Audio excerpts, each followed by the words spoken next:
Reading of Gold, Chapter 2, Part 3. John shouted several times for Brother Timothy, but heard no answer. He had to step back to avoid the bricks and fragments of burning wood falling near him, and again looked up at the face of the building. The smoke burned his eyes. He could see no movement at any of the windows, only bright flames piercing shattered glass. Hoping he could find a way into the building through a back door, he moved around the building. He had to try to help the old men. He heard the sound of Chestertown fire alarms over the rumbling of the inferno. When he reached the backside, the ground was in shade from the sun. The air was somewhat cooler. The wall of the building did not show as much flame. The ground was covered with moss and dead leaves dropped from great trees that overshadowed the area. He went along the building towards a small entry porch. It was cluttered with empty cardboard boxes and several plastic garbage cans. The tops of the cans were ajar with refuse pulled out and scattered, as though they had been searched. He went to the door, and as he cleared the trash so he could open it, he noticed that several of the trash bags were marked Strand Street Grocery, one of the River Sunday supermarkets. He opened the door, trying to keep his eyes free of the smoke, which poured from outside. He moved into a large kitchen with several stoves and sinks and many cabinets of dishes. At the far side of the room, he rushed forward into a great lobby paneled with mahogany, the walls filled with bookcases, the wooden floors covered with rugs, and the leather and cloth chairs filled with many pillows. To the side, he entered a corridor with ancient bent wood benches along its walls.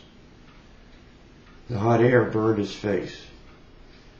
He turned right through an arch into a room with a great fireplace and saw two men with white beards lying on their backs. They were dressed in brown robes and were stretched out on the brick hearth of a great fireplace. He shouted at them, but they did not move. He ran forward, assuming they had been overcome, the heavy smoke making it hard for him to breathe. Quickly dropping to his knees, he checked each for a pulse, but found none.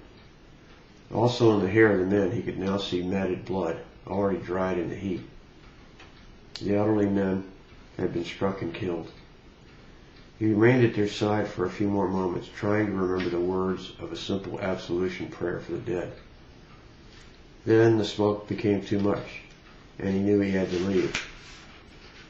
John put his head closer to the floor, trying to breathe clean air.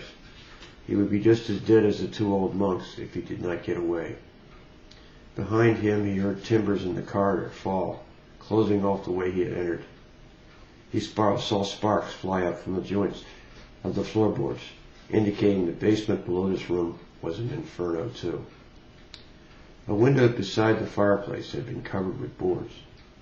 He pulled at the wood slats, and they broke loose, revealing broken panes and rotten muntins underneath. He used one of the old boards to smash open the rest of the window. Then he pulled himself up on the sill and tumbled out.